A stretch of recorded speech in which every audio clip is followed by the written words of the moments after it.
Namaste. Myself Triveni Kurana, Assistant Professor, Faculty Physiotherapy and Diagnostics, JVM Rajasthan. Today we are going to continue with the history examination, Pediatrics Part 3.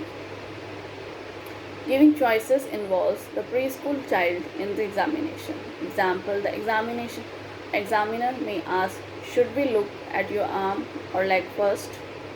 On the other hand, questions such as can I took arm should be avoided because if the child says no, confrontations results. Parents can often bring out many capabilities of the children without the examiner touching them. Now, examination of school age and adolescent patients. The customary method of systematic medical examination is applicable. Children with cognitive deficit need to be approached according to their cognitive rather than chronological age. Children in this age group, particularly adolescents, are usually embarrassed about walking in underwear in front of their parents. Shorts or bathing suit is more acceptable. Adolescents may be seen with or without their parents.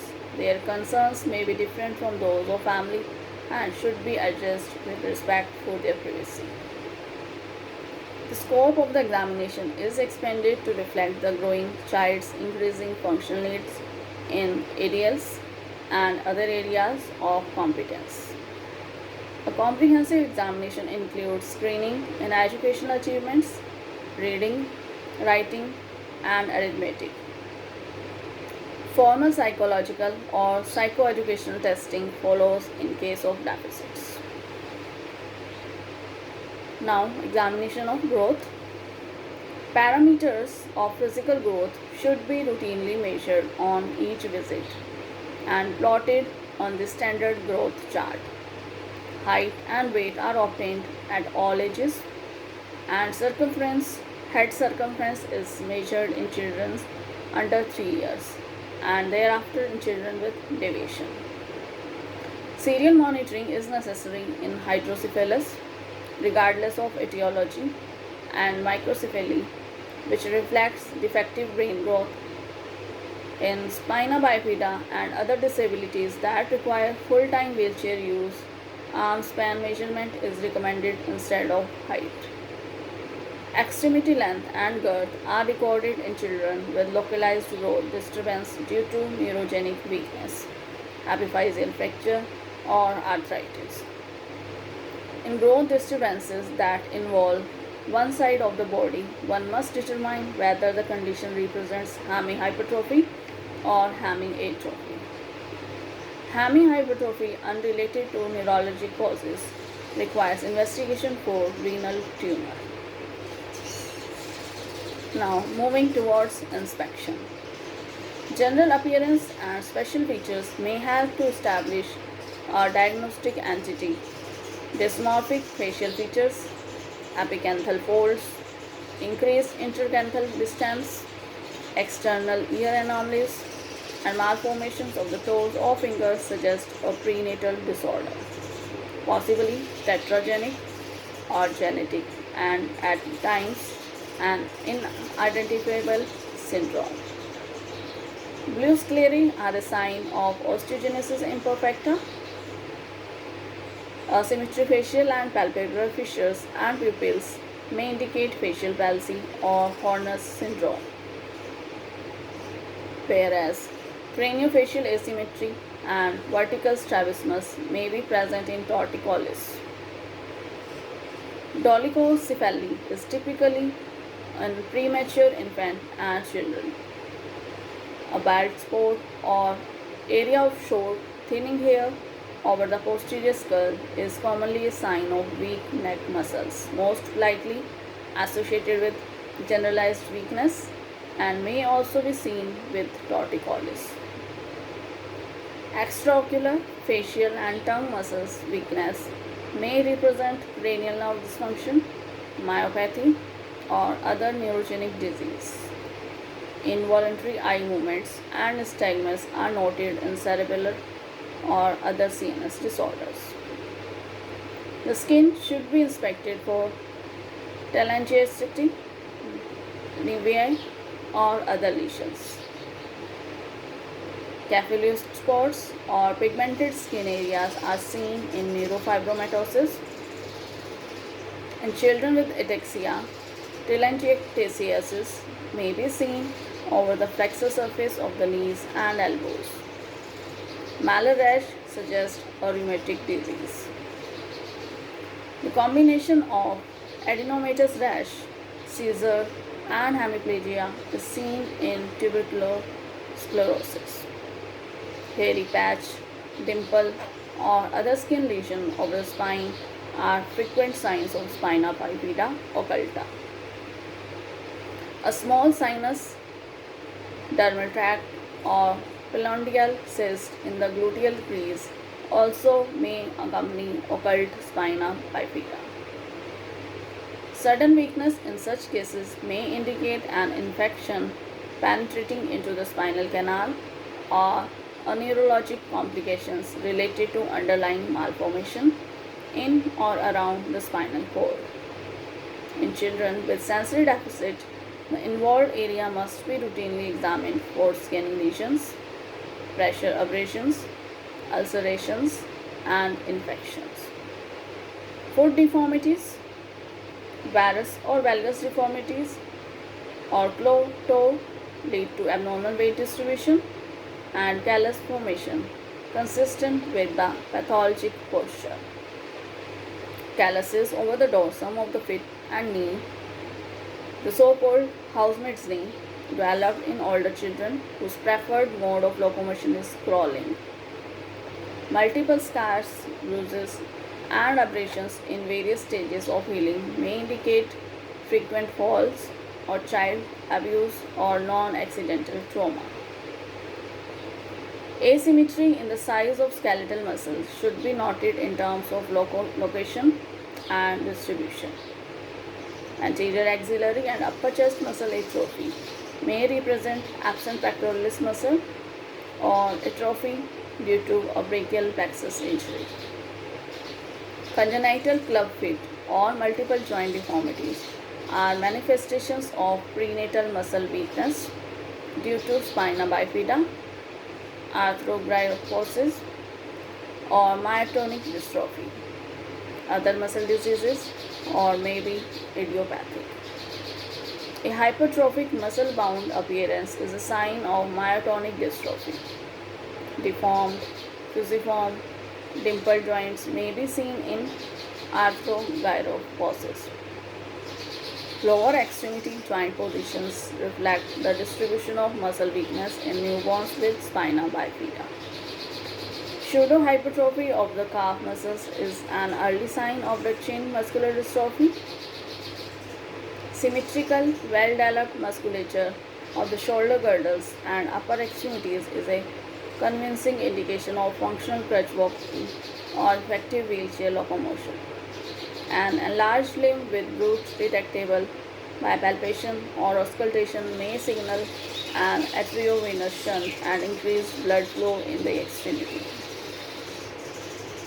Flaring of the ribs or the so-called bell-shaped chest suggests ineffective intercostal muscle function in children with motor unit disease or high spinal cord dysfunction. In scoliosis, the thoracic cage may develop asymmetry. Now moving towards palpation. In infants and young children, the fontanelles and craniosuchus should be palpated for patency, tension, and size with the child in sitting position and while the child is quiet and not crying. A tense fontanelle in a vigorously crying child does not necessarily mean increased intracranial pressure. In the case of ventriculoperitoneal shunt, the reservoir may be checked for the ease of emptying and speed of refill. Skin should be felt for texture, temperature, and absent or excessive perspiration. Pseudomotor paralysis in spinal cord injury eliminates sweating below the level of the lesion, and compensatory excessive perspiration occurs above the level of lesion with high environmental temperature.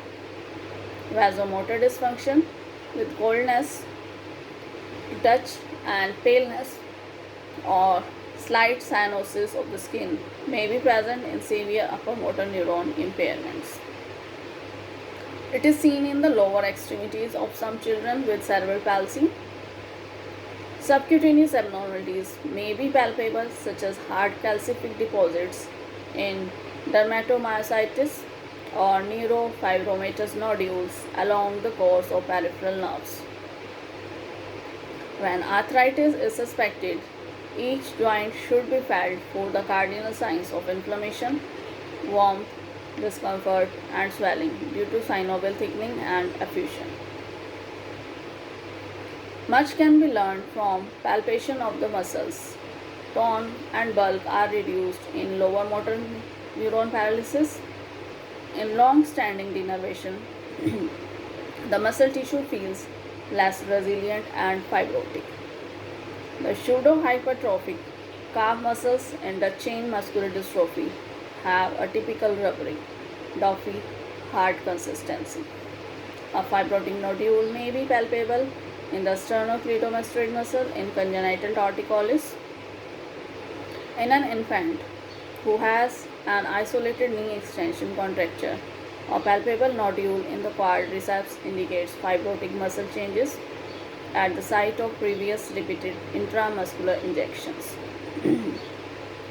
Localized pain and swelling accompany injuries to soft tissue or bone. Osteoporotic fractures in lower motor neuron lesions with sensory deficits show swelling but are painless.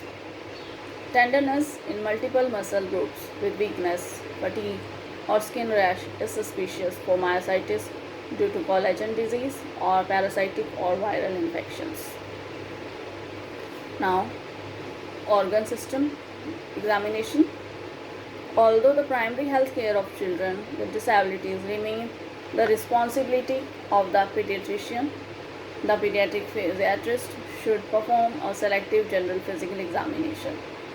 The emphasis is placed on organ systems that are at increased risk in certain handicaps and may affect both overall health and successful rehabilitation. Vital signs including blood pressure and heart rate are obtained in all patients. In myopathies and collagen diseases, cardiac auscultations should be performed because of the possibility of associated heart disease. In a child with developmental delay, the presence of a heart murmur may suggest an undiagnosed syndrome.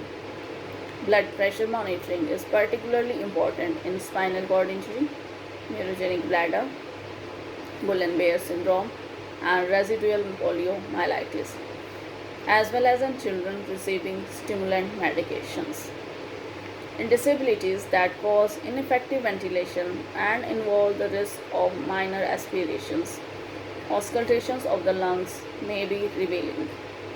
Myopathies, thoracic spinal cord dysfunction due to injury or malformation, severe spastic quadriplegic cerebral palsy, and any disability with oral motor dysfunction are such indications. Abdominal and rectal examinations are essential in children with neurogenic bladder and bowel dysfunction to evaluate bladder distension, bowel or rectal impaction, and anal sphincter tone. Stool consistency, intermittent or continuous bladder incontinence, and gross appearance and microscopic examination of the urine should be noted.